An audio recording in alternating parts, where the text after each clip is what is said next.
Well, just first of all, I'd like to wish everybody a Merry Christmas, Happy Holidays, and Happy New Year's to everybody. Obviously, it's an exciting time. I think our football team has worked extremely hard to get to this point. It's always cool to be in a kind of playing the traditional powers, of a Alabama Notre Dame type game in the Rose Bowl. So all in all, we're excited for the opportunity. Proud of the accomplishments that our team has had up until this point. Now we've got a great challenge ahead of us. Okay, with that, we'll get started. We'll go with Dennis Dodd. Go ahead. Hey, Sark, congratulations on the Broyles.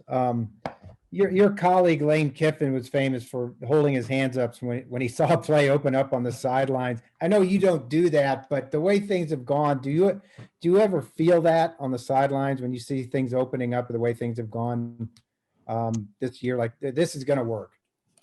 Well, I mean, I think, when you put in the time and the effort and the work, and then you start to see things develop in the way they do, you feel the excitement for the players. And I probably hold back my emotions some more than others. But generally, when you see something play out the way you had practiced it and the way you hoped, you're excited for the work of the coaches and everybody putting it in, and then ultimately the players' execution. So all in all, that's the preparation side of it, right? We put in our work, and then the results are the results, but that comes from the hard work leading in. And I think everybody expresses themselves a different way when good plays happen. And then, we look forward to the results. Go to Mike Rodak. This is the first time I think we've talked to you since the Iron Bowl. So just looking back at that game for a second, just how much of an appreciation did you have just for your own personal journey, these past couple years, just being in that seat again and having that role as a head coach for a game? Well, obviously, it was a unique scenario, and it was one that I just wanted to do the best job I could do for the university, for our football program, for Coach Saban. And ultimately, it was about the players. The guys played their tails off in that game. They played really well in all three phases, and I just kind of did my part the best I could. And again, I didn't want to lose sight of what my initial role always is, and that's to have our offense ready to play and to call plays. So the end result is it was an awesome opportunity. It was great to kind of be back in that role for a few hours, but the reality of it is, it was about the players and their performance, and I was proud of the way they played in the game. Next, we will go with Brett Hudson. Go ahead, Brett. Yeah, Sark, how was Smitty used differently after Waddle went down to kind of compensate for his absence and then create the opportunity for him to have the statistical output that he's had in the second half of the regular season? Well, I think what Smitty brings to the table is he's a very smart football player. I mean, this guy's got a very high football IQ. He's a guy that understands the game big picture, not just, in one position or another. He recognizes coverages really well. And so it's allowed us to move him all over the field, whether it's in the slot, isolation type plays, in bunches. And the reality of it is he knows why we're calling what we're calling and what we're calling those things for. And the result is, he's got a quarterback who prepares really well, who knows why we're calling those plays as well and takes advantage of the opportunities when they're there. And then ultimately it comes down to the players making plays. And I think Smitty has demonstrated that all year long, and it's been probably magnified since Jalen went out, that his unique playmaking ability shows up. And he's had a tremendous season. I'm so proud of him because I know it was a tough decision for him at the end of last season to come back. But clearly him coming back has been worth his while, and I'm sure it's been very gratifying for him. Clearly, we've benefited from that as well from a football standpoint for our team. So all in all, I think it's been a win-win, but really proud of Smitty, his leadership that he's displayed, the work ethic he displayed, and then ultimately the playmaking ability. Go to Aaron Suttles next. Steve, against Florida, you ran a play where you had Najee out wide, and he sort of runs this hitch into like this slant post. Obviously, you can't run that type of play without having trust in your offensive line. Does that offensive line, does it allow you the liberty to play, maybe call plays that you otherwise wouldn't be able to call with a lesser line? Without a doubt. I said this early on, I think in preseason, we've got a very veteran group up front. Even with Landon out and Chris Owens stepping in, we've got a veteran group. They've played a lot of football. They've seen a lot of defense. So you get a feel for them in preparation of the things they're comfortable doing, the things that maybe they're not as comfortable doing, and then you trust the dialogue that you have with them. And so all in all, I felt good about where we were at from a pass protection standpoint in that game, and those guys assured me of that. And so it allowed us to do some different things, maybe out of empty and whatnot. That play in particular to allow us maybe another second to let a play develop. Okay, we will go with George Bashura next. Good afternoon, Coach Sarkisian. Thanks for taking my question. Go ahead, George. Notre Dame's defense has been very tenacious. George, you're going to have to unmute yourself, George. Okay, hold on. We'll go to somebody else, George. We'll go to John Finneran.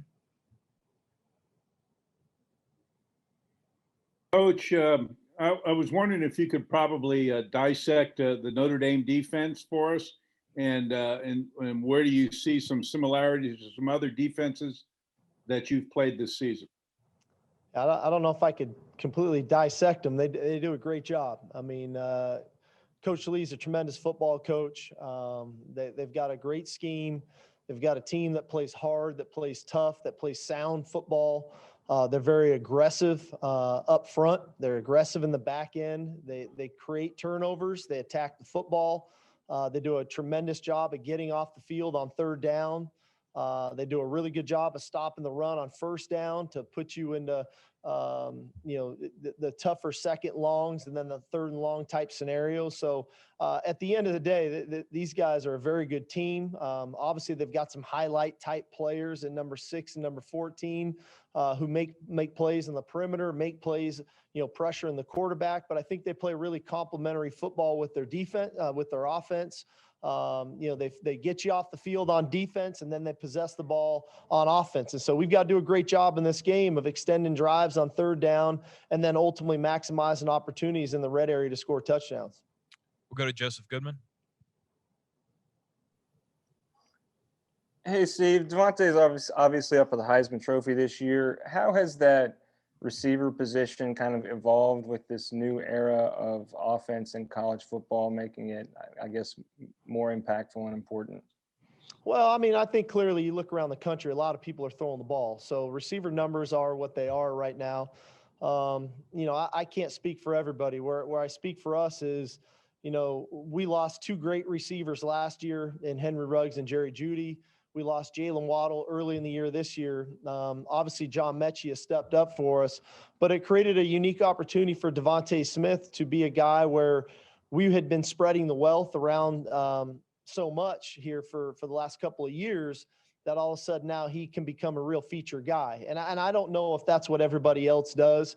I know our system is complementary on offense. We like to be a balanced attack. We run the football clearly with Najee. We try to spread the ball around. We're obviously a big formation team. But from a receiver standpoint, I'm sure it's a lot of fun for a lot of guys because, the game has changed so dramatically over the last 10, 20, 30 years to where more guys are getting more opportunities to make plays down the field catching the ball. And I think that stems back to high school and in 7-on-7 and what everybody has going on there. So, again, I can't speak for everybody else and the receiver play. I do speak to the fact that, we're fortunate enough to have one of the best ones in the country on our team and provides a great deal of leadership on our football team. We'll go to Lucas Weiss. Hey, Coach, thanks so much for taking the time. Just following up on John Metchie III, Coach Saban mentioned yesterday just the positive impact he's had on the program, how tough he is, how physical he is. Can you just elaborate on the growth that you've seen in John from the start of the program to now and how he'll be utilized against Notre Dame on Friday? Well, I think when he came in, he was really the 5th guy in that room. And I think to his credit, he really tried to learn from those guys. And he really tried to see, what does Ruggs do? What does Jeudy do? What does Smitty do? What does Waddle do? And how does that fit my game? And then when this year came around, it was still a little unknown A&M shows up and the guy has a breakout game against a quality opponent, top 5 opponent in the country. And I think that's when he stepped onto the scene. I think for himself, the confidence kicked into all the work I've been putting in is starting to pay off now. So he's a huge asset to us. I think he provides, again, a lot of versatility. He's a very smart player, which is key in our system. So complementary football with he and Devontae.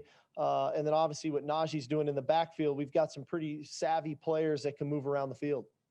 We'll go to Nick Hamilton. Nick? Coach Sarkisian, wanted to get your thoughts on Mac Jones as well as Devontae Smith. What have you seen from those two individuals as far as their progression and their growth over the course of the season, both on and off the field?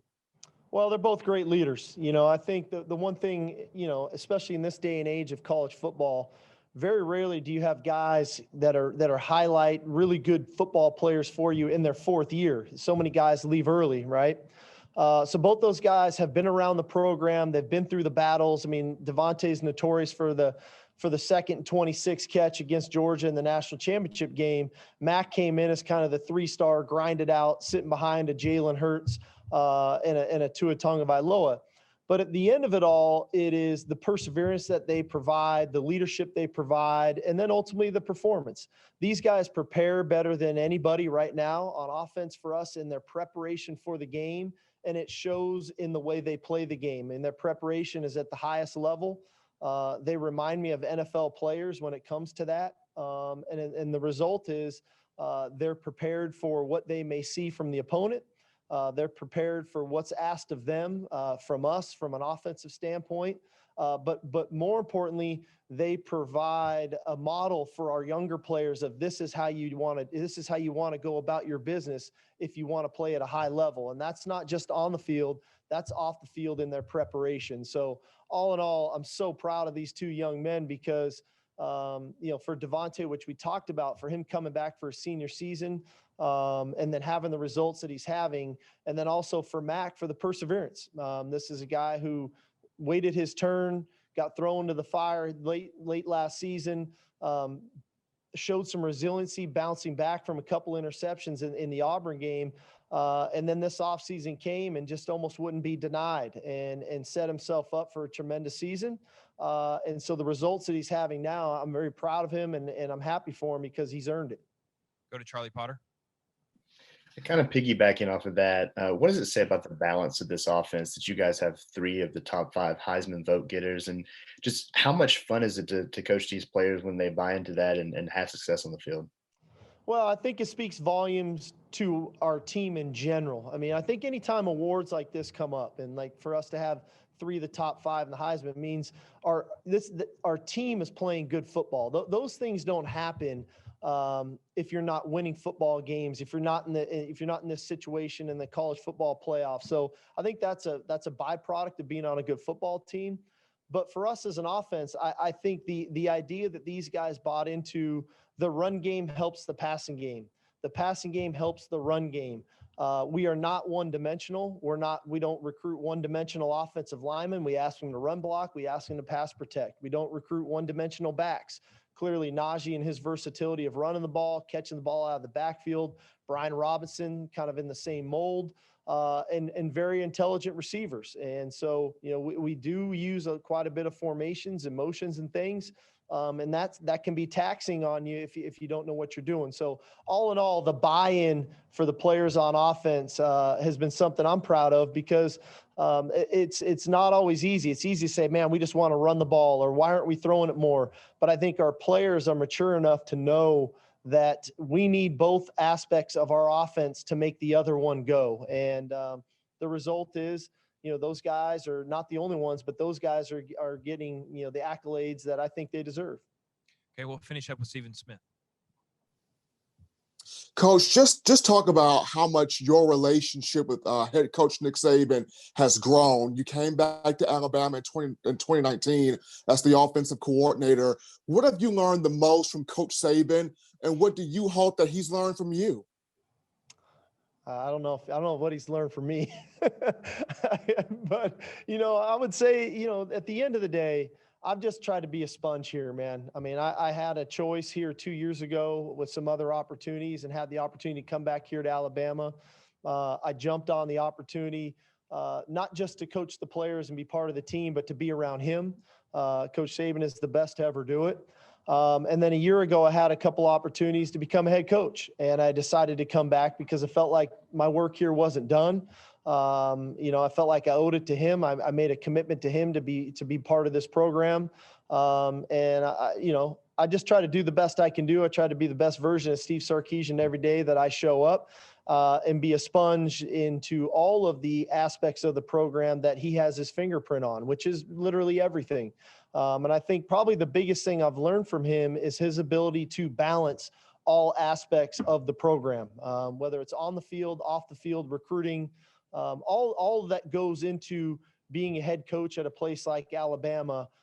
Those are all the things that I've tried to take in from him, because his balance of all of that, I think, is what is pretty incredible.